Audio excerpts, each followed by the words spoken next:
सबैजनालाई। आज म तपाईहरुलाई दुई चारवटा रमाइलो चुटकिला सुनाउँछु ल। एउटा मान्छेले बिहेको पार्टीमा हैन बसेर खाक्को खाइथ्यो। उले 6-7 बजे खाना थालेको 10 बज्न लागिसक्दा पनि खाइसकेको थिएन, खाक्को खाइथ्यो हैन। अनि त्यहाँ कसैले आएर सोध्यो कि तपाई कति बजेसम्म खाने भनेर। अनि त्यो खाइरहेको मान्छेले चाहिँ के गर्नु, म त खाना खाँदा ओइरानी भइसकेको छु नि, तर त्यो कार्डमा इन्भिटेसन कार्डमा डिनर 7 to 10 PM लेखेको थियो, के गर्नु र भनेर भनेछ। तपाईहरुलाई लभ म्यारेज र अरेन्ज म्यारेजको फरक थाहा छ? म भन्छु नि त, थाहा छैन भने। लभ म्यारेजमा तपाई आफ्नो गर्लफ्रेन्ड बोयफ्रेन्डसँग बिहे गर्नुहुन्छ हैन, तर अरेन्ज म्यारेजमा तपाई अरु कसैको गर्लफ्रेन्डसँग बिहे गर्नुहुन्छ। ठाउँमा बिहे भइरहेको थियो हैन, अनि बेहुली अन्माउने बेला भयो।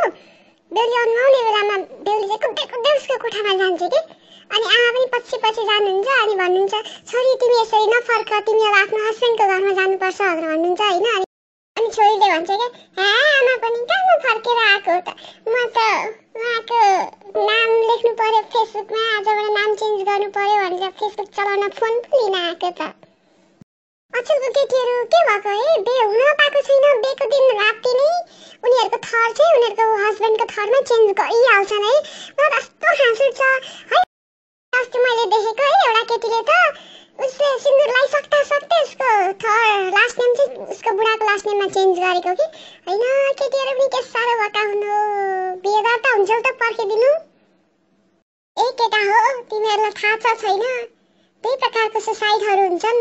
एउटा सुसाइड चाहिँ हातमा डोरी लिएर झुन्डेर मरेर गरिन्छ भने अर्को सुसाइड चाहिँ केटीको हात आफ्नो हातमा समातेर बिहे गरेर गरिन्छ। मेरो एउटा साथी र म हिस्ट्रीको एक्जाम दिएर बाहिर निस्कदै थियौँ हैन। अनि मैले एक्जाम कस्तो गर्यो भनेर सोधेँ हैन। अनि उसले भन्यो, यति खत्तम गरे मैले हिस्ट्रीको एक्जाम त, यति खत्तम गरे कुरै नगर भनेर भने हैन। अनि मैले किन नि भनेर भने हैन। अनि उसले भन्यो, सबै क्वेशन म जन्मिनु भन्दा पहिलेको क्वेशनहरु थियो, अनि मलाई कसरी थाहा हुन्छ त।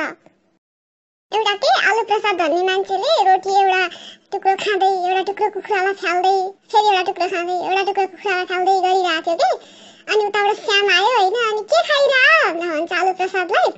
अनि त्यसपछि आलु प्रसादले भन्छ, म त दिनदिनै चिकनसँग नै रोटी खान्छु भनेर भन्छ के। हामी त धनीमानी मान्छे खान्छौँ त चिकनसँगै खान्छौँ रे के।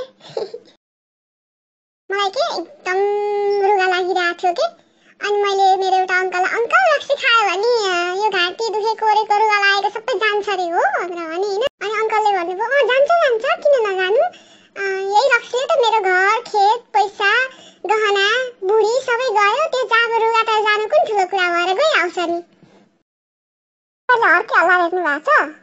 हर्के हल्लाको हर्के छ नि, त्यसले आज मेरो बाख्रोले एउटा अन्डा दियो, म त अब त्यो अन्डा खाइराख्छु भन्दै गाउँभरि हेर्छ के। अनि उसको ससुरा छ नि डल्लीको बुवा के, उसले चाहिँ ज्वाइँ तिमी पनि कस्तो बेकारै कुरा गरिरहेको, तिम्रो बाख्रोले कसरी अन्डा दिन्छ नि भनेर भन्छ हैन। अनि अर्को चाहिँ, म त बुद्धिजीवी मान्छे, मैले मेरो कुखुराको नाम बाख्रो राखिदिएको छु भनेर भन्छ के। म त अरू जोक्सहरू त भन्न अल्छी लाग्यो, अब नभनौँ जस्तो लाग्यो। तपाईँलाई मनपर्छ पर्दैन अलिक थाहा पनि छैन है, फेरि बोरिङ पनि त गर्नु भएन नि धेरै। यो जोक्सहरू सुनेर रमाइलो भयो भने लाइक गर्न, सब्स्क्राइब गर्न, कमेन्ट गर्न नबिर्सिनु होला। Thank you so much.